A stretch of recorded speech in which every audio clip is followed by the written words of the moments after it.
It is Ryan here, and I have a question for you. What do you do when you win? Like, are you a fist pumper, a woohooer, a hand clapper, a high fiver? I kind of like the high five, but if you want to hone in on those winning moves, check out Chumba Casino. At ChumbaCasino.com, choose from hundreds of social casino-style games for your chance to redeem serious cash prizes. There are new game releases weekly, plus free daily bonuses. So don't wait. Start having the most fun ever at ChumbaCasino.com. No purchase necessary. VGW. Void where prohibited by law. See terms and conditions. 18+.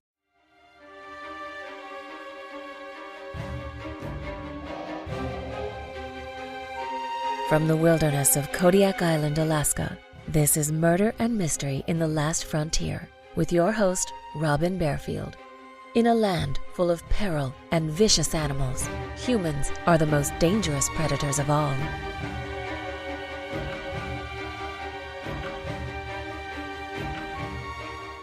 Manley Hot Springs, located 160 miles or 258 kilometers west of Fairbanks, Alaska, marks the end of the road where civilization meets wilderness. The boat landing in Manley Hot Springs offers the last portage for fishermen, trappers, and wanderers to launch their boats and travel further up the icy Tanana River. Because the road ends in Manley, residents admit they see their share of drifters and people trying to escape from somewhere or something. When Michael Silka arrived in Manley on Monday, May 13, 1984, folks accepted him as another straggler, searching for a new life. They should have been terrified. Michael Silka was about to forever change sleepy Manley Hot Springs.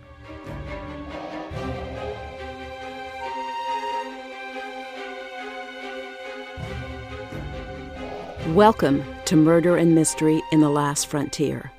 I'm your host, Robin Barefield, and I'm broadcasting from the heart of the Kodiak National Wildlife Refuge on Kodiak Island in Alaska.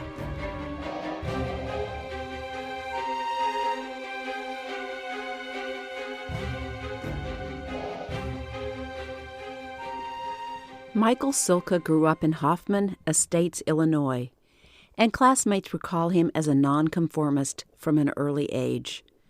Neighbors describe his parents as good people, but stated Michael was always different. Teachers remember Silka as a difficult student who often caused trouble.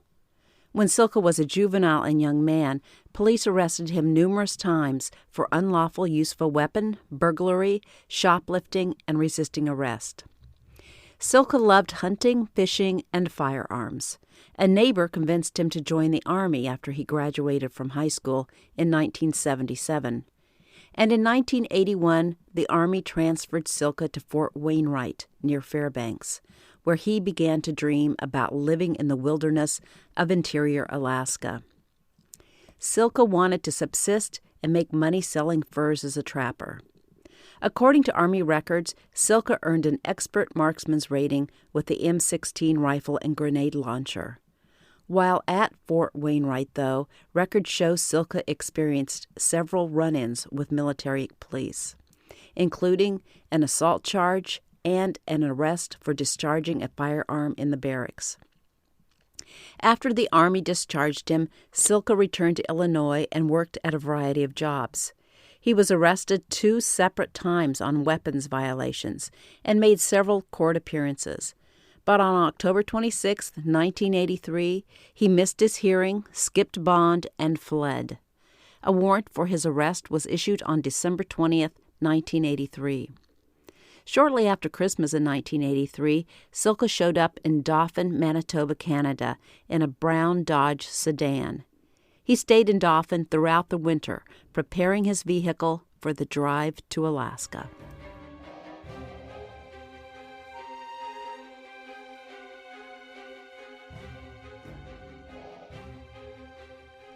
In early spring 1984, Silka drove to Alaska. He arrived with a canoe lashed to the top of his sedan and rented a small shack at mile 4.7 of Chena Pump Road on the edge of Fairbanks. Silka chose the most remote shack in the area, and neighbors found him strange and threatening. On the afternoon of April 28th, a neighbor woman chopped wood and chatted with her friend, Roger Culp.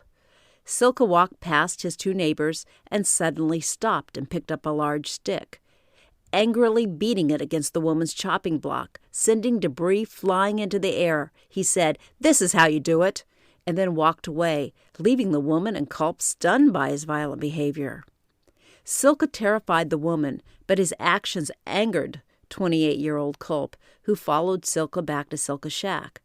The woman tried to discourage Culp from further interacting with Silka, but he told her he would be back in 15 minutes.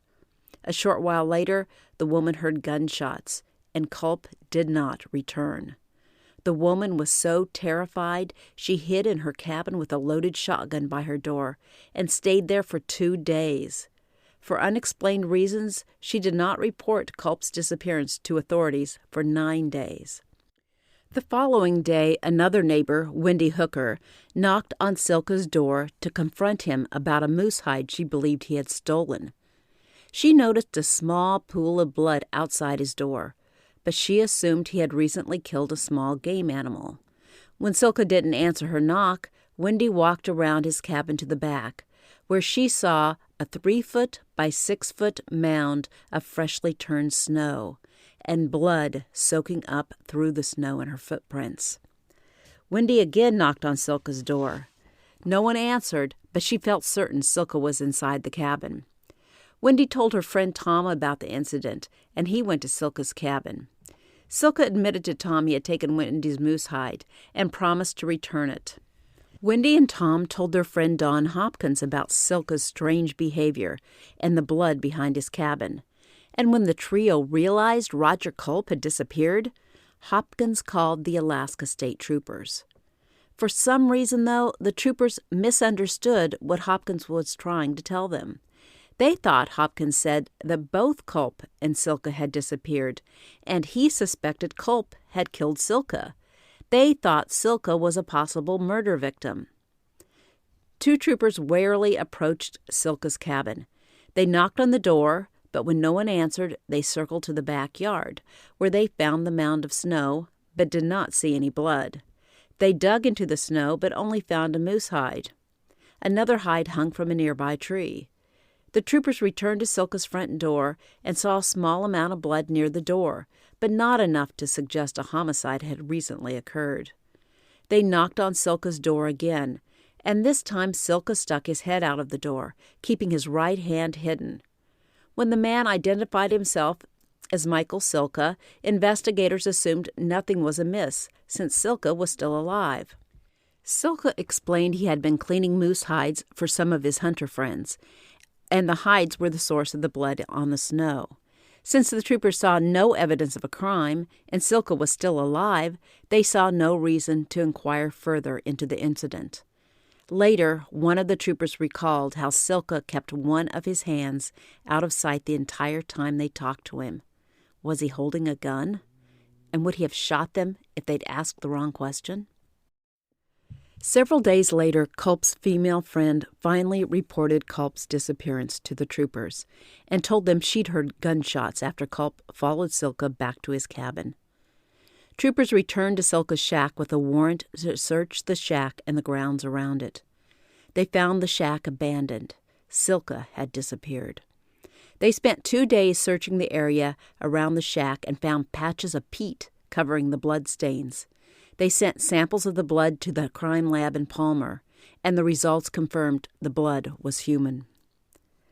When Silka fled Fairbanks, he drove his battered, brown and white 1974 Dodge Monaco, filled with hunting gear, guns, and ammunition, and with his canoe mounted on the roof, 160 miles west from Fairbanks down a rutted, muddy road. The road was so bad the trip would have taken him approximately 5 hours. He stopped when he got to the end of the road and set up camp near the boat landing in Manley Hot Springs, a tiny town on the banks of the turbulent Tanana River.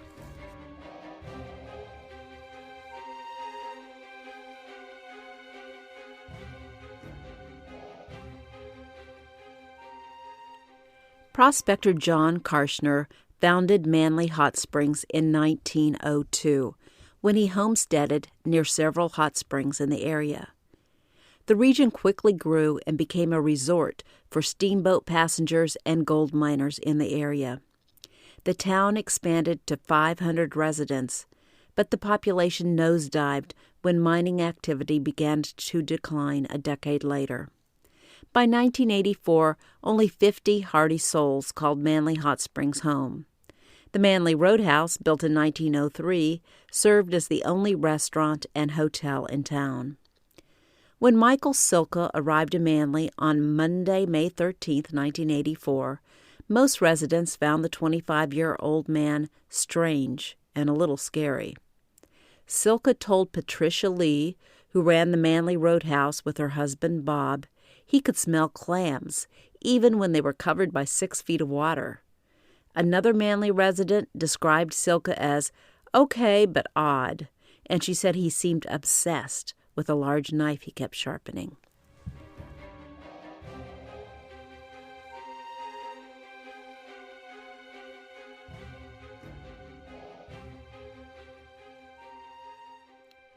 On Thursday, May 17, 1984, 6 Manley residents visited the Manley Hot Springs boat landing between noon and 2:30 p.m. Joe McVeigh and Dale Matajaski drove to the boat landing to launch McVeigh's boat. McVeigh, 38, a wounded Vietnam veteran, lived with his wife Alice across the river from Manley. Matajaski, 24, lived nearby with his wife Kristen.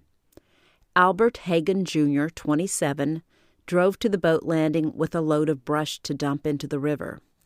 Lyman Klein, 36, Joyce Klein, 30, and the Klein's 2-year-old son Marshall drove to the boat landing on their four-wheeler for a family outing. Joyce was pregnant with the couple's second child. While no one realized it at first, another area resident also visited the boat landing sometime between noon and 2:30 p.m. Fred Burke, 30, a trapper, boated from his camp upriver down the river to the boat landing because he wanted to work on the truck he kept in Manley. Around 4 p.m., Manley resident Saby Gertler drove to the boat landing with a car full of children who wanted to watch the mighty Tanana River boil and churn while the winter ice broke apart and sailed down the river. Saby reported she saw a quiet landing, but she noticed that Michael Silka's canoe was half off his car. When Saby returned to the boat landing 2 hours later, Silka's canoe was gone. When Joe McVeigh failed to return home, his wife Alice drove to the landing and found Joe's boat still there and a 6-pack of beer in his truck. She immediately began to worry about her husband. When Joe still hadn't returned home by noon the next day, Alice called the Alaska State Troopers in Fairbanks. Troopers took her report, but they thought Joe McVeigh would probably show up within the next few hours. Gradually, other friends and relatives began to worry about their missing loved ones. The relatives gathered and began comparing notes about when they last saw the missing residents. One person drove to the landing and noticed the strange car. They feared this person could also be missing, so they called the troopers and relayed his license plate number. When troopers ran the plate, they realized it belonged to Michael Silka, a man wanted for the murder of Roger Culp in Fairbanks.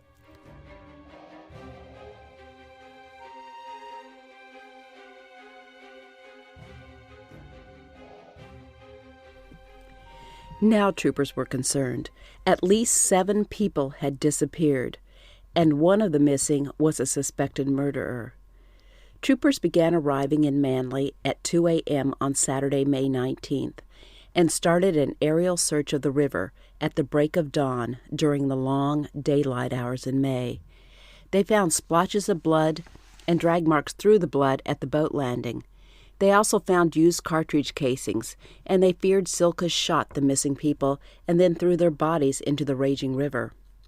Perhaps he'd argued with and then shot McVeigh and Matajaski, the first 2 of those missing to arrive at the boat landing. As the other victims arrived and saw what he had done, he murdered them to cover his tracks. By Saturday afternoon, more than 15 troopers scoured the Tanana River and its tributaries. The search included boats, 2 helicopters, and 3 small airplanes, and involved members of the Alaska State Troopers Special Emergency Response Team, or CERT. CERT members carry automatic weapons and are trained for high-risk operations. And they understood they were chasing a dangerous man who at this point had little to lose. They also knew Silka had been a sharpshooter in the Army and was known to own a variety of firearms. The left side doors of the Bell Jet Ranger helicopters were removed for the search. The 2 sharpshooters sat in the left-hand front and rear seats, feet on the skid and facing outward. In one of the helicopters, Trooper Troy Duncan sat in the left rear seat, and Trooper Jeff Hall sat in the left front seat. Both were secured by seat harnesses and held Colt M16A1 rifles equipped with 20-round magazines. Trooper Captain Don Lawrence took charge of the operation and was in the helicopter with Duncan and Hall.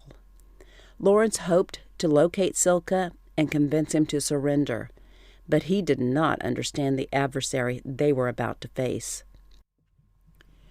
Not long after the helicopters departed Manley, the trooper saw a woman on the riverbank waving her arms in the air. One of the helicopters landed, and the troopers talked to her. She told them she was worried because her husband, Fred Burke, had gone down the river by boat to Manley on Thursday and had never returned to their cabin. Troopers now knew they were searching for 7 missing area residents. On Saturday afternoon, the helicopter carrying Duncan, Hall, and Lawrence spotted a canoe tied behind Fred Burke's riverboat. The boat was tied to a tree in a slough. As the helicopter began to descend toward Silka, Lawrence used a bullhorn to tell Silka to surrender. Hall and Duncan saw Silka reach for something in his boat, and then Silka swung his .30-06 Ruger single-shot rifle toward the helicopter and fired. Duncan and Hall returned fire, but Silka's next shot hit Duncan in the face, killing him. Fragments from the bullet hit Lawrence in the face, wounding him. Hall returned fire and hit Silka 8 times in the legs, body, and head, killing him instantly. According to Hall, the entire firefight lasted 2 seconds, with 25 rounds fired, 2 dead, and 1 wounded.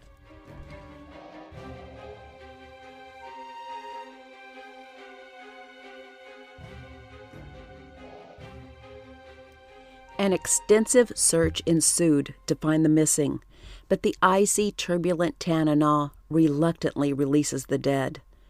By June 23, 1984, the bodies of Joe Burke, Lyman Klein, Dale Matajaski, and Larry McVeigh had been recovered from the river. Burke's wife discovered her husband's body 75 miles or 120 kilometers downstream from the Manley Hot Springs boat landing. The bodies of Joyce Klein, her young son Marshall, and Albert Hagan Jr. were never found. The body of Roger Culp in Fairbanks also was never recovered.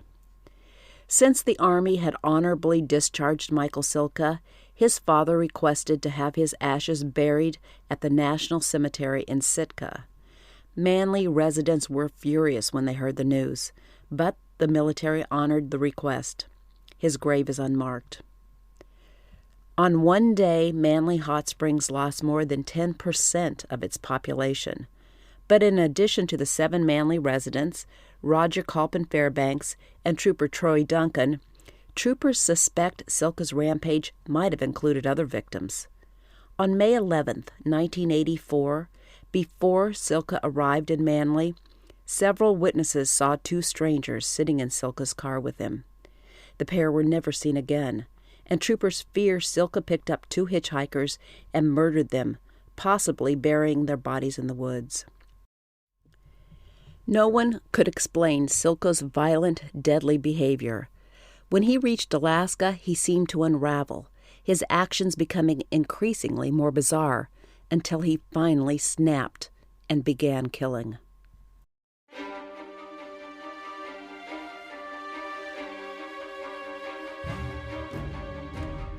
Thank you for listening, and I hope you enjoyed this episode.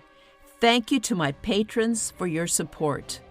Check out the show notes for more information on how you can support this podcast and unlock extra episodes by joining the Last Frontier Club. If you haven't already done it, be sure to join the Murder and Mystery in the Last Frontier Facebook group and chat about the podcast. I'll see you soon for the next episode of Murder and Mystery in the Last Frontier.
Lucky Land Casino, asking people, what's the weirdest place you've gotten lucky? Lucky? In line at the deli, I guess? Aha, in my dentist's office.